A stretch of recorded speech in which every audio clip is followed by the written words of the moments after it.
ladies and gentlemen, and welcome back to another episode of the Grounds Move series. In today's episode, you'll be learning 3 ways to humiliate and panna your opponent. So, let's get to it. Ain't got the world, but you got those hands. Ain't got the world, but you got those hands. Got those hands.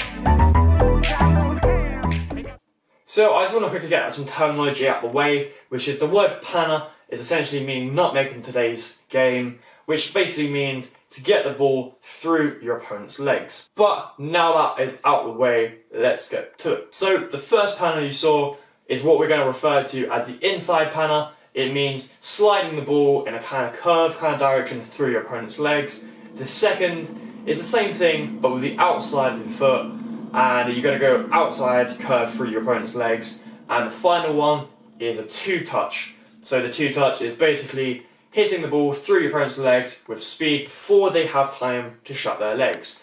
So to start, you're going to be holding the ball with your toes somewhere in the middle between the top of the ball and the back of the ball. This is so that you can slide it forwards using the inside of your foot, or you have the time and space to push the ball forwards and stop your foot on top of the ball to stop the ball from moving. But I'll explain why that's important later. So step 1 is waiting in this exact position I just mentioned and waiting for your opponent to lunge for the ball. When they do this, then we enter step 2. So like that, now think of it, step 1 is basically waiting for your opponent to step for the ball. So step 2 happens when your opponent lunges for the ball. They will be opening their legs to get the ball, and this gives you an opportunity to punish them for their foolish actions. So when they step for the ball, you're going to be just using your toes to push the ball on the outside, and then the inside to scoop the ball into a curve through their legs. The panna itself is rather simplistic, but the hard bit is actually reading your opponent. Unfortunately, this is something I can't give tips on, and this is something that you can only develop over time playing more and more opponents yourself. So one of the good things about having your foot in the position that I said earlier is you can stop the ball from sliding. So if the ball is going the wrong direction, or if they shut their legs in time, you can just slide your foot on top of the ball and stop it and keep possession. You'll notice that your opponent will eventually get used to you trying to pan them like this, therefore it is important to know other ways. So let's get into the outside panna. So the outside panna starts in the exact same position as the inside panna. Only difference is you're going to go inside instead of outside. So step 1 for the outside panna is exactly the same as step 1 for the inside panna. You're just waiting for your opponent to lunge for the ball so you can punish them. So the starting position of the outside panna is exactly the same as the inside panna. This means they can go hand in hand and you can always go inside or outside. This will catch your opponent out.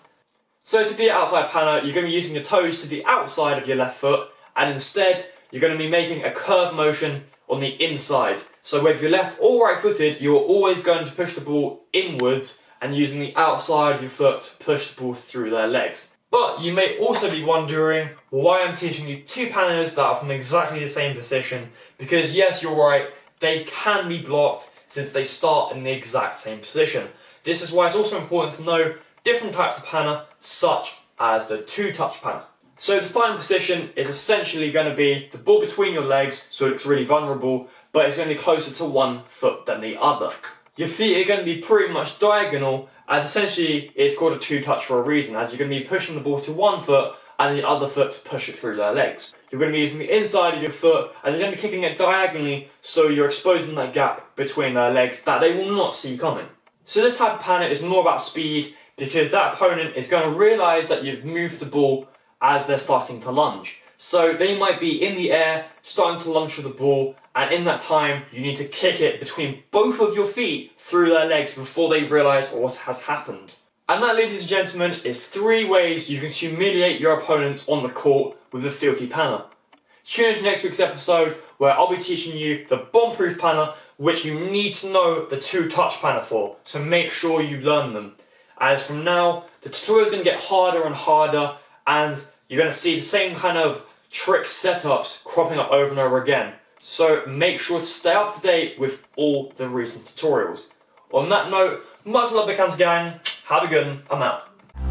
I'm floating by your side on a paper